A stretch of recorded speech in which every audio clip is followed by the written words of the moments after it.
Father అడుగుతారు, last ఒక సమాధానం చెప్తారు. అంటే ఎంతమంది చెప్పినా గది ఆన్సర్, కానీ sometimes issues very complicated, we take others help.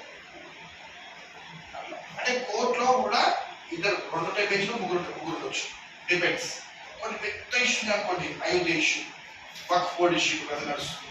ఇలాంటి వాటికి ఏమైందంటే ఒక జడ్జికి బాగా పిల్లలు పెరుగుతుంది, 5 మంది కూర్చుంటారు, మీరు చెప్తా ఉంటారు కూర్చుంటారు, 5 మంది ఉంటారు, 5 మంది నోట్ చేసుకుంటారు, 5 మంది కూర్చొని మాట్లాడుతున్న లోపల ఏం చేద్దాం ఆడు ఇద్దామా అడిద్దామా ఫేవర్గా గవర్నమెంట్ ఫేవర్ ఇద్దామా, ఈ 5 మంది కలిసి ఒక ఫైల్గా ఒక ఆర్డర్ చేస్తారు, 5 మంది సైన్ చేస్తారు. ఇప్పుడు దీనికి ఎవరు ఛాలెంజ్ చేయొద్దు, ఇక ఛాలెంజ్ అంటే ఎవరు తప్పు అనొద్దు, ఇక 5 మంది సైన్ చేసి కదా దానికి పవర్ఫుల్ ఎక్కువ ఉంటుంది ఆర్డర్. ఒకరే చేస్తే మిస్టేక్ అవకాశం ఉంటుంది, దానికి అర్థం కావచ్చు అనుకోవచ్చు. 5 మెంబర్స్ కలిసి చెప్పినట్టే ఇట్స్ కన్ఫర్మ్.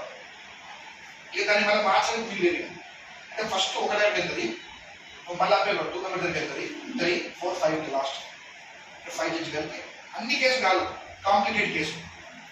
సమ్ టైమ్స్ ఇప్పుడు గ్రూప్ 1 మన ఇష్యూ నడుస్తుంది తెలంగాణ, గ్రూప్ 1 నుంచి మళ్ళీ ఆపేసి రిజల్ట్ హైకోర్టు పోయి కేసు వేసి, గ్రూప్ 1 రిజల్ట్ వచ్చింది, ఆల్రెడీ మార్క్స్ కోసం చెప్పారు, కంప్లీట్ రిజల్ట్ ఇష్యూ చేశాక వీళ్ళు పోయి లేదు కొన్ని క్వశ్చన్ తప్పున్నాయి, మార్క్స్ తప్పున్నాయి కేసు వేసి తెలంగాణ స్టేట్ హైకోర్టు నుంచి ఒక ఆర్డర్ ఇచ్చేసి ఆపేసిన ఒకటే జడ్జి. మళ్ళీ గవర్నమెంట్ ఇంకో కోర్టుకి వెళ్తుంది, ఇంకో బెంచ్, అక్కడ 2 ఉంటారు, 3 ఉంటారు, కంప్లీట్ చేస్తే ఓకే ఇలా లాస్ట్ ఒకరే నిర్ణయం తీసుకో, రైట్, షుడ్ అండర్స్టాండ్. సో మీకు ఇప్పుడు కొంచెం క్లియర్గా అర్థమైంది నా సిస్టమ్ లేదు. ఇప్పుడు చెప్పండి, సివిల్ అంటే ఇక్కడ చెప్పండి డిస్ట్రిక్ట్ కోర్ట్, క్రిమినల్ అంటే రెండైనా district court. First no doubt. ఇక్కడ అప్పీల్ పోవాలనుకుంటే హైకోర్టు, మరి డైరెక్ట్ సుప్రీంకోర్టు కాదు. తర్వాత ఇక్కడ ఒక సుప్రీంకోర్టు కన్ఫర్మ్ చేసినందుకు ఎక్కడ కూడా వీలేదు, you have to accept it. This is not a system in India, that is the last system. Supreme court for entire country we have to accept it.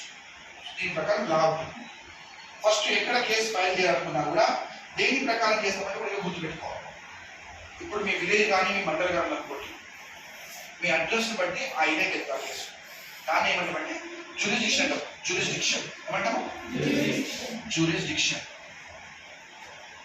అంటే ఏ కోర్టుకి వెళ్తుంది, మీ డిస్టిక్ ఏంటి, మీ డిస్టిక్ దగ్గర ఏ కోర్టు ఆ కోర్టుకి వెళ్ళాలి.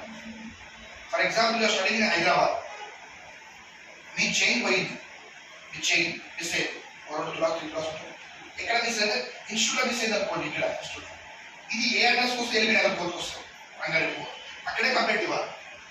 లేదు నేను కొనుక్కునేదేమో మా ఊర్లో మా నాన్నగారు గిఫ్ట్గా ఇచ్చారు, లేదా మా ఫాదర్ గిఫ్ట్గా ఇచ్చారు, వాట్ ఎవర్ కేసు పోయి మీ ఊర్లో కేసెస్ అని తీసుకోరు. You lost in Hyderabad confirm చేశావు, Dilsukhnagar belongs to which court, jurisdiction Rangareddy court. Warangal పోయి వరంగల్ కోర్టే కంప్లైంట్ ఇవ్వాలి. Clear clarity.